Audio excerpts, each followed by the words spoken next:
कपिल जी, मैं आपको धन्यवाद देता हूं और ये फिल्म बनाने के लिए, ये वेब सीरीज बनाने के लिए बहुत बहुत धन्यवाद। दोस्तों, आप लोग बिना देरी किए हुए इस वीडियो को स्किप ना करें। दोस्तों, इस वीडियो को पूरा देख ले, क्योंकि दोस्तों ये हमारे भारत के लाचार सिस्टम जो व्यवस्था है न्याय का, वो बताया जा रहा है। पीएम, सीएम, यहाँ तक के पदाधिकारी जितना है सभी के बारे में बोला गया है। इसीलिए इस वीडियो को पूरा देखें दोस्तों। और अभी तक दोस्तों इस चैनल को सब्सक्राइब नहीं किए हैं तो जल्दी से चैनल को सब्सक्राइब कर लीजिए, ताकि इस तरह का वीडियो आप लोग को देखने को मिलेगा। सुप्रीम कोर्ट के जजेस, हाई कोर्ट के जजेस जरूर इसको देखें और आत्मचिंतन करें कि भारत की न्याय प्रणाली कहां पहुंच गई है। भारत में टोटल 5 करोड़ केसेस तो वो हैं जो district court, high court, supreme court में है। इसका मतलब 5 करोड़ परिवार न्याय की आशा में बैठा हुआ है। ऑन एन एवरेज एक परिवार में 6 आदमी रख लीजिए, तो यानी 30 करोड़ लोग न्याय की आस लगाए बैठे हुए हैं। 30 करोड़ का मतलब एक अमेरिका, 30 करोड़ का मतलब 15 ऑस्ट्रेलिया, 30 करोड़ का मतलब 7 कनाडा, 30 करोड़ का मतलब 1.5 ब्राजील। इतने लोग भारत में न्याय की आस में बैठे हुए हैं। और ये 5 करोड़ केस तो वो हैं जो district court, high court, supreme court में है। इसके पैरेलल हमारे देश में एक और जुडिशियल सिस्टम है, उसको कहते हैं तहसीलदार, एसडीएम, एडीएम, डीएम, कमिश्नर, जहां पे चकबंदी के मुकदमे चलते हैं। वो इस 5 करोड़ में काउंटेड नहीं है। जो तहसीलदार के यहां मुकदमा होता है, एसडीएम के यहां मुकदमा होता है, एडीएम के यहां होता है, डीएम के यहां होता है, चकबंदी अधिकारी जिसको सीओ कहते हैं, डीडीसी कहते हैं, एसओसी कहते हैं, वो एक इसके पैरेलल में है। और 5 करोड़ मुकदमे वहां पे भी चल रहे हैं। इसका मैं लाइव एग्जांपल देना चाहूंगा भारत की ब्लैक जस्टिस सिस्टम का। 1985 में जौनपुर में एक 10 बीघे जमीन का मुकदमा शुरू हुआ था। अभी वो सबसे नीचे पायदान पे है, जिसको कहते हैं चकबंदी अधिकारी।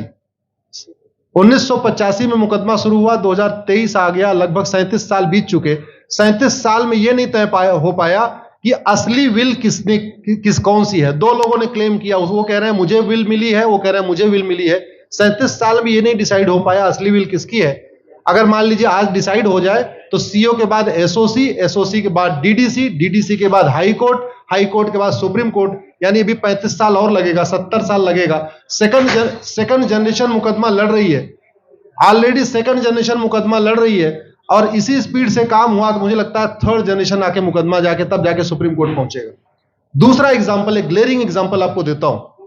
1971 के वॉर में पाकिस्तान में बम फेंकने वाले, पाकिस्तान के फौजियों के बहुत सारे बैंकर तोड़ने वाले एक कर्नल कबोत्रा है, पंचकुला में रहते हैं। दुश्मनों को उन्होंने दांत तोड़ दिए। आज 2000 से उनके मकान पे किसी ने कब्जा किया हुआ है। 2023 आ चुका है, 23 साल में वो अपने मकान को नहीं छुड़ा पाए।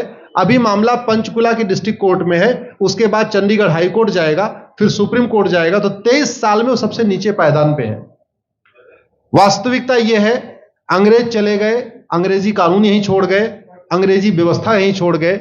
यह व्यवस्था भारत में न्याय देने के लिए नहीं बनी थी। यह जो न्यायिक जुडिशियल सिस्टम था भारत में जो बनाया गया, वो केवल और केवल भारत को लूटने बांटने के लिए बनाया गया था। क्योंकि कानून वही चल रहा है, जुडिशियल सिस्टम वही चल रहा है, इवन हमारा ड्रेस भी वही चल रहा है। अंग्रेज काले कपड़े पहनते थे, हम भी काले कपड़े पहनते हैं। अंग्रेज जून के महीने में उनको गर्मी लगती थी तो 1 महीने छुट्टी करके इंग्लैंड चले जाते थे। आज भी हमारा हाई कोर्ट, सुप्रीम कोर्ट पूरे मई जून बंद रहता है। अंग्रेजों को क्रिसमस के टाइम में दिसंबर में छुट्टी मनाना जाना होता था, 1 महीने छुट्टी कर चले जाते थे। आज भी हमारी हाई कोर्ट, सुप्रीम कोर्ट दिसंबर में, क्रिसमस के टाइम में 15 दिन 20 दिन बंद हो जाती है। तो सोच वही है, किताबें वही है, व्यवस्था वही है, कानून वही है। तो स्वाभाविक सी बात है, जस्टिस होगा कहां से? जस्टिस कैसे होगा? हम 2023 में 1860 का इंडियन पिनल कोड लेके घूम रहे, 1861 का पुलिस एक्ट लेके घूम रहे, गवाहों के बयान 1872 के कानून से हो रहे। हमने सब कुछ वर्ल्ड क्लास कर लिया, लेकिन अपने जस्टिस सिस्टम को कंपेयर करने की कोशिश ही नहीं किया। जितने में एक एयरपोर्ट बनता है, एक एयरपोर्ट बनाने में 25,000 करोड़ की लागत आती है। अगर हमारी सरकारों ने एक एयरपोर्ट की कीमत जुडिशियल सिस्टम पे खर्च कर दिया होता तो हमारी न्यायिक व्यवस्था अच्छी हो गई होती। आज घटिया, चूंकि अकाउंटेबिलिटी नहीं है, जुडिशियल सिस्टम में कोई अकाउंटेबिलिटी नहीं है किसी के साथ न्याय हो जाए अन्याय हो जाए कोई फर्क नहीं पड़ता, निर्दोष को जेल हो जाए जज की कोई अकाउंटेबिलिटी नहीं, दोषी को बेल हो जाए जज की कोई अकाउंटेबिलिटी नहीं, लाखों लाख लोग जेल में सड़ रहे हैं, लाखों धोखेबाज भ्रष्टाचारी बाहर घूम रहे हैं, मूल कारण है ब्लैक जस्टिस सिस्टम। आपने बहुत अच्छा आपने इस पे वेब सीरीज बनाया है और इस देश में world class airport, world class highway, world class shopping mall, सब कुछ वर्ल्ड क्लास बना लिया। इनफैक्ट अपना मोबाइल का डेटा सुरक्षित रखने के लिए हमारे सांसद विधायक जज आईफोन भी यूज करते हैं, अमेरिका का आईफोन यूज करते हैं हमारा डेटा सुरक्षित हो जाए। लेकिन भारत सुरक्षित हो जाए उसके लिए यह नहीं देखते कि जापान में कौन सा कानून है, अमेरिका में कौन सा कानून है, सिंगापुर में क्या अच्छा चल रहा है। कनाडा में रेंट का मामला एक डेट में खत्म होता है। सिंगापुर में अभी कुछ दिन पहले एक व्यक्ति के पास 900 ग्राम गांजा पाया गया, उसको फांसी हुई है। दोबारा वहां ड्रग स्मगलिंग होगी क्या? तो भारत में चाहे वो ड्रग स्मगलिंग है, माफिया राज है, ह्यूमन ट्रैफिकिंग है, इन सब के लिए हमारा जस्टिस सिस्टम जिम्मेदार है। कोई भी अपराध होता है उसमें दो पक्ष होता है, एक पीड़ित एक अपराध करने वाला। जो पीड़ित होता है वो चाहता है जल्दी उसको न्याय मिल जाए, अपराध करने वाला चाहता है मुकदमा लंबा चले। भारत का न्यायिक सिस्टम अपराध करने वाले के साथ खड़ा है। बलात्कारी चाहता है उसका मुकदमा 30 साल चले और मुकदमा 30 साल चलता है। भू माफिया चाहता है कि गरीब की जमीन पे कब्जा कर ले, उसका मुकदमा 50 साल चले और आज की डेट में मुकदमा 50 साल चल रहा है। इसका मतलब वर्तमान न्यायिक सिस्टम बलात्कारी के पक्ष में है, भू माफिया के पक्ष में है, ड्रग स्मगलर के पक्ष में है, ह्यूमन ट्रैफिकर के पक्ष में है, नक्सलियों के पक्ष में है, माओवादियों के पक्ष में है, जो लोग देश विरोधी काम कर रहे हैं उनके पक्ष में है। 40 साल 50 साल के बाद किसी व्यक्ति ने मिलावट करके लोगों का स्वास्थ्य खराब कर दिया, उसको 50 साल के बाद सजा हो रही है। इस बीच उसने कम से कम पता नहीं कितने लोगों का और भी कर दिया। तो ये जो जस्टिस सिस्टम होता है दवा की तरीके काम करता है। जैसे दवा अच्छी होती है बीमारी तुरंत ठीक हो जाती है, अगर दवा घटिया होती है तो बीमारी बढ़ जाती है। दवा खाने के बाद शरीर एज इट इज नहीं रहता, या तो बीमारी ठीक होती है या तो बीमारी बढ़ती है। अगर कोई आदमी एक गांव में किसी के साथ कुछ गलत कर दे, उसको 6 महीने के अंदर सजा हो जाए, साल भर के अंदर हो जाए, दूसरा अपराध वहां नहीं होगा। लेकिन अगर उस व्यक्ति को पनिशमेंट नहीं मिला तो स्वाभाविक सी बात है उसने उसको और मोटिवेट कर दिया। कहते नहीं ऐसे बुखार है तुरंत 2 गोली खाइए बुखार ठीक हो गया, लेकिन अगर आपने दवा नहीं खाई या गलत दवा खा लिया तो टाइफाइड होगा या निमोनिया होगा। दुर्भाग्यवश ये हमारा जस्टिस सिस्टम यही कर रहा है। आज की डेट में जितनी समस्याएं हैं, चाहे वो घूसखोरी है, जमाखोरी है, मिलावटखोरी है, कालाबाजारी है, नशा तस्करी है, मानव तस्करी है, सोना तस्करी है, ड्रग स्मगलिंग है, या नक्सलवाद है, या माओवाद है, या कट्टरवाद है, जो भी समस्याएं हैं, उसका एक बहुत बड़ा कारण यह है कि हमारा जस्टिस सिस्टम उसको टैकल नहीं कर पा रहा है, उसको पकड़ नहीं पा रहा है। और इसीलिए भारत में अराजकता है। मैं तो इतने जानता हूं, ऐसी कोई बीमारी नहीं जिसकी कोई दवाई नहीं, ऐसी कोई समस्या नहीं जिसका कोई समाधान नहीं। हम हर चीज के लिए बाहर से चीजें खरीदते हैं, तो हम ये क्यों नहीं देख रहे हैं कि आखिर चाइना का जस्टिस सिस्टम कैसा है, सिंगापुर का कैसा है, कनाडा का कैसा है, फ्रांस का कैसा है और अमेरिका का कैसा है। हम क्यों नहीं बेस्ट प्रैक्टिसेस उनकी अडॉप्ट कर लेते। दुनिया के कई देशों ने नार्को पॉलीग्राफ ब्रेन मैपिंग कानून बना दिया।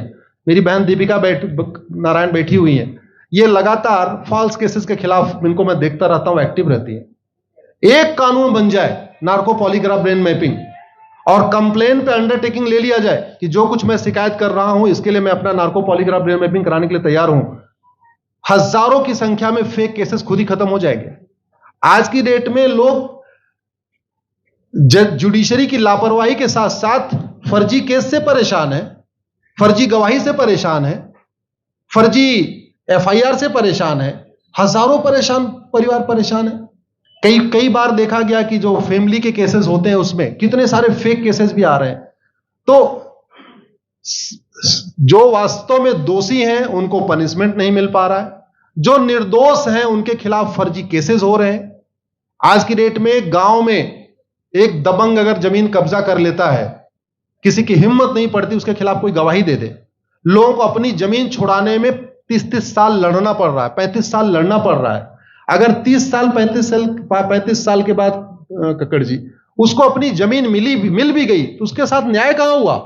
35 साल में उसका टाइम बर्बाद हो गया, 35 साल में उसका पैसा बर्बाद हो गया, 35 साल वो मेंटल ट्रॉमा में रहा, 35 साल उसने तारीख पे तारीख झेली है। और मैं तो डिस्ट्रिक्ट कोर्ट में कई बार जाके देखा, ऐसे परिवारों को देखता हूं जिनके पास बस से आने के लिए पैसा नहीं है, साइकिल से आते हैं।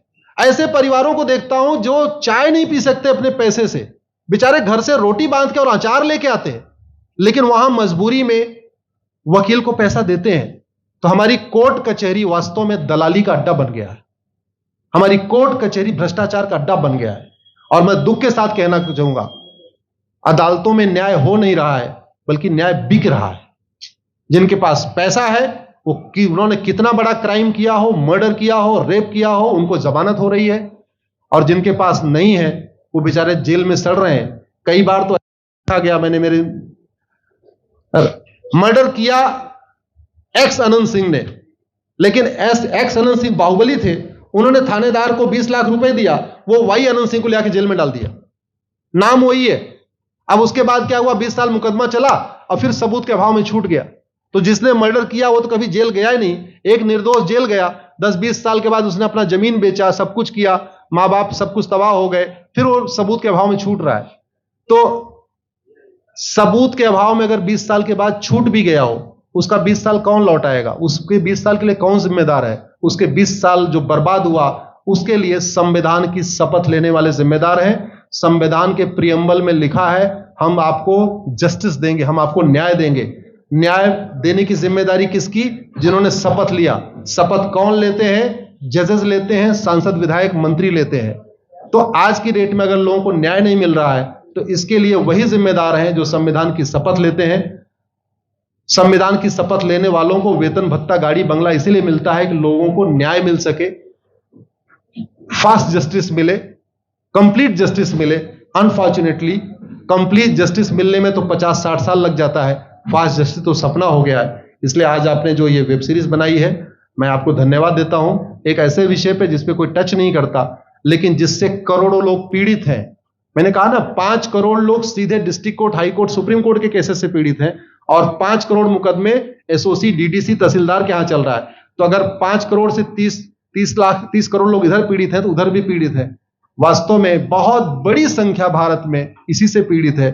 और अपराध, भ्रष्टाचार और जितनी भी अराजकता चल रही है, उसका मूल कारण भी यही है। जस्टिस सिस्टम अच्छा हो जाए, कानून सख्त हो जाए, कानून का खौफ पैदा हो जाए, न्यायपालिका का खौफ पैदा हो जाए, और ये थाने जो दलाली के अड्डे बन गए हैं, तहसील जो दलाली का अड्डा बन गया है, डिस्ट्रिक्ट कोर्ट जो कमीशन खोरी का अड्डा बन गया है, अगर इस पे कंट्रोल हो जाए, तो वास्तव में भारत में फिर से राम राज्य आ सकता है। अगर जुडिशियल सिस्टम अच्छा हो जाए, तो जो राम राज्य की कल्पना है, धर्म की जय हो, अधर्म का नाश हो, प्राणियों में सद्भावना हो, विश्व का कल्याण हो, मुझे लगता है उसको फिर से जीवित किया जा सकता है। आपने मुझे बुलाया कपिल जी, मैं आपको धन्यवाद देता हूं। और ये फिल्म बनाने के लिए, ये वेब सीरीज बनाने के लिए बहुत बहुत धन्यवाद देता रहता हूं। दीपिका जी लड़ती रहती हैं, इनको देखता रहता हूं।